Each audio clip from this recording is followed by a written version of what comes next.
Good morning students. आज की अपनी ऑनलाइन क्लास का स्टूडेंट्स ये 10th लेक्चर है और ये अपना आज का लास्ट लेक्चर रहेगा इस चैप्टर का, chapter number 11 force and pressure.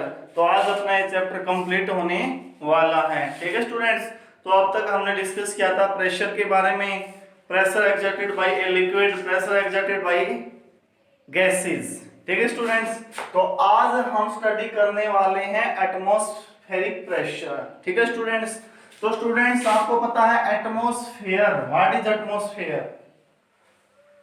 तो स्टूडेंट्स आपको पता है कि अराउंड अर्थ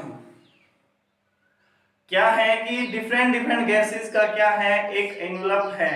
ठीक है ना, तो उस एनवलप को हम क्या बोलते हैं, एटमॉस्फेयर बोलते हैं। ठीक है ना स्टूडेंट्स,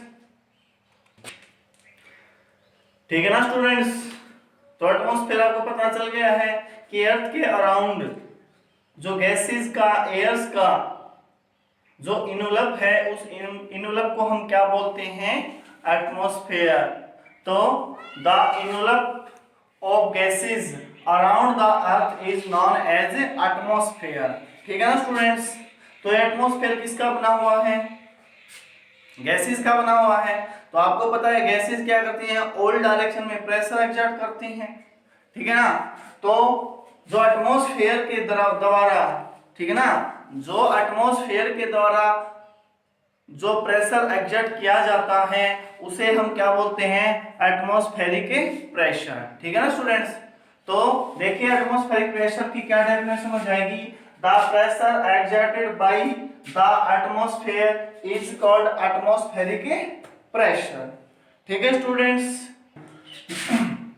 आपको पता है जो एटमॉस्फेयर है मैनी किलोमीटर्स तक अर्थ सरफेस के ऊपर क्या है, सिचुएटेड है।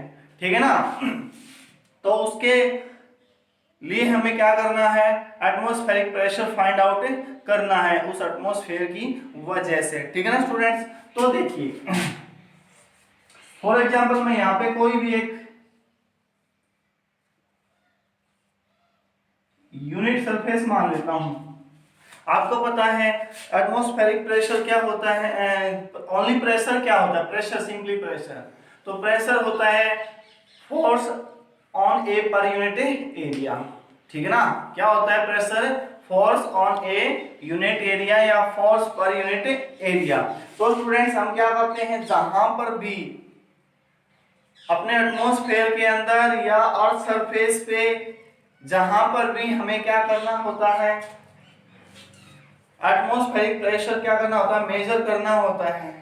ठीक है ना, तो हम क्या करते हैं, वहां पे एक यूनिट सरफेस कंसीडर कर लेते हैं, यूनिट एरिया क्या कर लेते हैं, कंसीडर कर लेते हैं। यूनिट एरिया का मतलब इसकी लेंथ भी यूनिट हो और ब्रेड्थ भी यूनिट हो। ठीक है ना स्टूडेंट्स, तो देखिए अब इस सरफेस के ऊपर क्या रहेगा, एटमॉस्फेयर होगा। तो इस यूनिट सरफेस के ऊपर कितने डायमेंशंस का जो एटमॉस्फेयर रहेगा, देखिए तो अपना जो ये सरफेस है, यूनिट सरफेस है, इसके ऊपर क्या है, डिफरेंट डिफरेंट गैसेस हैं, है ना स्टूडेंट्स। तो देखिए हम क्या करते हैं, अब इस यहां पर भी जो भी प्रेशर होगा इस पॉइंट के ऊपर, एटमॉस्फेरिक प्रेशर, तो क्या हो जाएगा, एरिया ऑलरेडी क्या है, यूनिट है। तो एटमॉस्फेयर के द्वारा इस एरिया के ऊपर जो फोर्स लगाया जा रहा है वही फोर्स यहाँ पर क्या रहेगा, एटमॉस्फेरिक प्रेशर रहेगा। ठीक है ना स्टूडेंट्स, क्योंकि प्रेशर क्या होता है, फोर्स पर यूनिट एरिया। ठीक है ना, तो आपको पता है एटमॉस्फेयर क्या कर रहा है, नीचे की ओर क्या लगा रहा है, फोर्स लगा रहा है ना। वो फोर्स कौन सा फोर्स है, उस एटमॉस्फेयर का जो वेट है, उस एटमॉस्फेयर का क्या वेट। फॉर एग्जांपल ये मार्कर है, ये मार्कर मैं मेरे हाथ के ऊपर रखा हुआ है। ठीक है ना, तो ये मार्कर कितना फोर्स लगाएगा मेरे हाथ के ऊपर, क्योंकि देखिए इस मार्कर को अर्थ अपनी ओर खींच रही है ना, तो इसका अपना एक वेट है। तो कोई भी ऑब्जेक्ट डाउनवर्ड डायरेक्शन में या किसी भी सरफेस के ऊपर रखा हुआ है कोई भी ऑब्जेक्ट, तो वो उस सरफेस के ऊपर डाउनवर्ड डायरेक्शन में एक फोर्स लगाता रहता है, और वो फोर्स कितना लगाएगा, उस ऑब्जेक्ट के वेट के बराबर फोर्स लगाएगा। तो आपको इतना याद रखना है कि कोई भी ऑब्जेक्ट जो होता है किसी भी सरफेस पर डाउनवर्ड डायरेक्शन में अपने वेट के बराबर क्या करता है, फोर्स एक्सर्ट करता है। ठीक है ना स्टूडेंट्स। तो देखिए अपने को केवल बस इतना समझना है कि ये एटमॉस्फेयर है, ये एटमॉस्फेयर क्या कर रहा है, नीचे की ओर अपने वेट के बराबर क्या कर रहा है, फोर्स लगा रहा है ना। तो इस सरफेस के ऊपर जो फोर्स लग रहा है वही फोर्स इस पॉइंट के ऊपर, इस सरफेस के ऊपर क्या रहेगा, एटमॉस्फेरिक प्रेशर। ठीक है ना स्टूडेंट्स। ठीक है, या इन जनरल आपको अगर कंसिडर करना है तो आप कोई भी सरफेस ले लीजिए, कोई भी सरफेस आपने क्या कर लिया, कंसिडर कर लिया, ठीक है ना, जिसका एरिया कितना है, ए है ना। अब इसके ऊपर भी क्या है, एटमॉस्फेयर है, ठीक है ना। तो हम यहाँ पर एटमॉस्फेरिक प्रेशर मेजर करेंगे तो कैसे करेंगे कि इस एटमॉस्फेयर के द्वारा इसकी हाइट कहां तक है, जहां तक एटमॉस्फेयर सिचुएटेड है, ठीक है ना। तो मतलब एटमॉस्फेयर की पूरा एटमॉस्फेयर इसके ऊपर जितना है उसका जितना वेट इस सरफेस के ऊपर है उतना क्या करेगा, वो फोर्स लगाएगा, ठीक है ना। तो क्या होगा, यहाँ पे मुझे एटमॉस्फेरिक प्रेशर फाइंड आउट करना है ना। तो मैं कैसे फाइंड आउट करूंगा, force exerted by the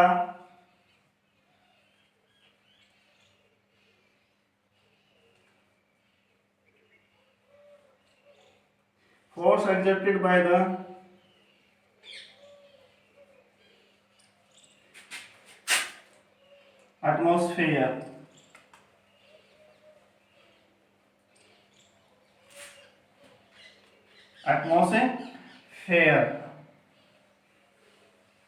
on the given surface upon area of the surface।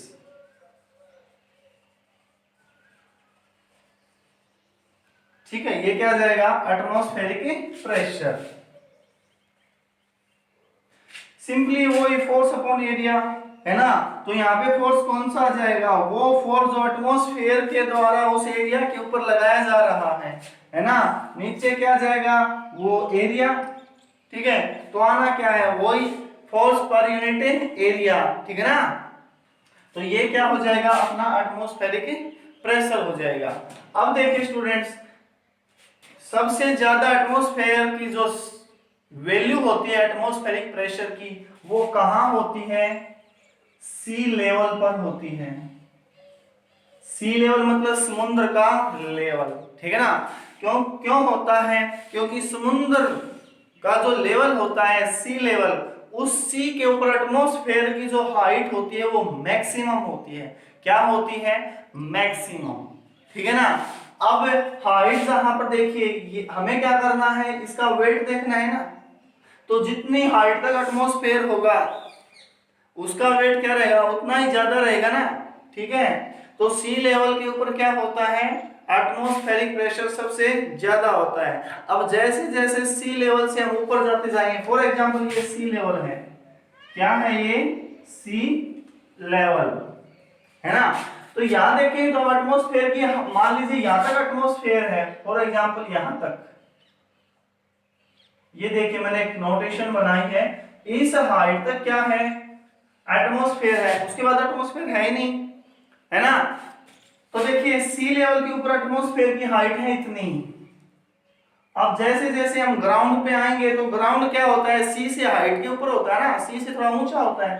तो मान लीजिए ग्राउंड इस लेवल, ग्राउंड लेवल ये है, तो ग्राउंड लेवल के ऊपर देखिए हाइट ये है ना। तो सी लेवल पर एटमॉस्फेयर की हाइट ज्यादा थी as compare to ground level, है ना, तो ग्राउंड लेवल के ऊपर एटमॉस्फेयर की हाइट कम हो जाएगी, इसलिए उसका वेट क्या रहेगा, कम रहेगा। अब वेट कम रहेगा means force per unit area क्या रहेगा, फोर्स पर यूनिट एरिया कम रहेगा। फोर्स पर यूनिट एरिया कम है तो मतलब प्रेशर कम है, ठीक है ना। अगर और हम ऊपर चले जाते हैं, मतलब किसी माउंटेन्स के ऊपर चले जाते हैं, पहाड़ वगैरह के ऊपर चले जाते हैं, तो पहाड़ों का लेवल जो होता है वो क्या होता है, अपने ग्राउंड से भी ऊंचा होता है। तो मतलब हम और हाइट पे चले गए, और हाइट पे जाने से क्या होगा, एटमॉस्फेयर की जो हाइट है उस पॉइंट के ऊपर वो क्या हो जाएगी, कम हो जाएगी। इसलिए वेट ऑफ द एटमॉस्फेयर मतलब force exerted by the atmosphere at that point क्या हो जाएगा, कम हो जाएगा। इसलिए एटमॉस्फेरिक प्रेशर हाइट के ऊपर कम होता चला जाता है, ठीक है। तो एटमॉस्फेरिक प्रेशर की वैल्यू जो मैक्सिमम कहां होती है, सी लेवल पर होती है। तो आपको केवल इतना याद रखना है कि the pressure exerted by the atmosphere is called atmospheric pressure. Okay, तो स्टूडेंट्स अब मैं आपको बताने जा रहा हूं मैग्नीट्यूड ऑफ एटमॉस्फेरिक प्रेशर, मतलब है उसकी वैल्यू कितनी होती है, उसकी स्ट्रेंथ कितनी होती है मैग्नेटिक एटमॉस्फेरिक प्रेशर की, ठीक है ना स्टूडेंट्स। तो स्टूडेंट्स ये एटमॉस्फेरिक प्रेशर की जो वैल्यू होती है अपने आप में बहुत ज्यादा होती है, बहुत बहुत बहुत ज्यादा होती है, ठीक है ना। तो इसके लिए मैं आपको एक छोटा सा एक्सपेरिमेंट या एक छोटी सी एक्टिविटी बताने जा रहा हूं। तो स्टूडेंट्स आपने किसी शॉप के ऊपर या अपने घरों में शक्कर देखे होंगे, शक्कर, शक्कर क्या होते हैं स्टूडेंट, ये रबड़ के से इस तरह की आकृति सी होती है, स्ट्रक्चर होती है, और इसको हम इस तरह से पकड़ के इस तरह से किसी ग्लास वगैरह से लगाते हैं तो ये क्या होते हैं, यहां से चिपक जाते हैं इस तरह से। थोड़ा सा देखिए, मैं इसको, ये क्या हो जाएंगे अपना, इस ग्लास से क्या हो जाएंगे, चिप जाएंगे। चिप क्यों, किस कंडीशन पे चिप जाते हैं, अगर ग्लास के बीच की और इस शक्कर के बीच की जो हम एयर को निकाल देंगे तो ये क्या हो जाएंगे, उससे चिपक जाएंगे। अब ये चिपक क्यों जाते हैं, क्योंकि स्टूडेंट्स देखिए इधर है ये ब्लैक बोर्ड है ना, और यहाँ भी है एयर है ना। अब ये मान लीजिए शक्कर है, अब ये यहाँ तक है, ये इसे नहीं चिपेगा, क्यों, क्योंकि इधर भी एयर है, इधर भी एयर है ना। तो इधर से भी एटमॉस्फेरिक प्रेशर, इधर से भी प्रेशर, या इतना मान लीजिए इधर से भी एयर प्रेशर, इधर से भी एयर प्रेशर, ठीक है ना। तो क्या होगा, ये इसको चिपकने नहीं देगा क्योंकि दोनों साइड का प्रेशर बराबर है। अगर मैं इसके अंदर इस शक्कर के बीच की और इस ब्लैक बोर्ड के या ग्लास के बीच की हवा एनी हाउ निकाल देता हूं तो केवल और केवल इस साइड का अंदर केवल प्रेशर बच जाएगा, तो इससे क्या हो जाएगा, चिपक जाएगा, ठीक है ना।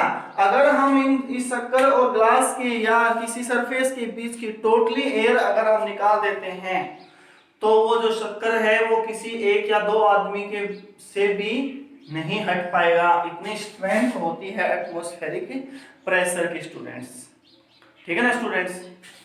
तो स्टूडेंट्स एक साइंटिस्ट था ओटो वन जोरिक नाम का, इस साइंटिस्ट ने भी एक एक्सपेरिमेंट किया था एटमॉस्फेरिक प्रेशर की स्ट्रेंथ के ऊपर। तो इसने क्या किया, एक स्फीयर लिया, इस स्फीयर के क्या कर दिए उसने, दो पीस कर दिए, ठीक है। अब इसने क्या किया, इन स्फीयर को वापस जोड़ दिया, और किया क्या, जुड़ेगा कैसे, ये जुड़ तो नहीं सकता है। तो इसने क्या किया, एनी हाउ इन दोनों स्फीयर सेमी स्फीयर के बीच की जो एयर थी उस एयर को निकाल दिया, और ये क्या हो गए, चिपक गए, है ना। तो इसने क्या किया, 8 घोड़े इस पेड़ के ऊपर लगाए इधर, और 8 घोड़े ही इसने इस साइड लगाए, ठीक है ना स्टूडेंट्स। दोनों साइड इसने 8 घोड़े लगा दिए खींचने के लिए, इनको अपार्ट मतलब अलग करने के लिए, लेकिन ये 8 घोड़े भी इन स्पेयर्स को अलग नहीं कर पाए, इतनी स्ट्रेंथ होती है एटमॉस्फेरिक प्रेशर की, ठीक है ना स्टूडेंट्स। तो ये था अपना एटमॉस्फेरिक प्रेशर, ठीक है। तो ये था अपना लास्ट लेक्चर, लास्ट टॉपिक इस चैप्टर का, और नेक्स्ट चैप्टर में हम इसकी एक्सरसाइज करेंगे चैप्टर की, ठीक है स्टूडेंट्स। Thank you.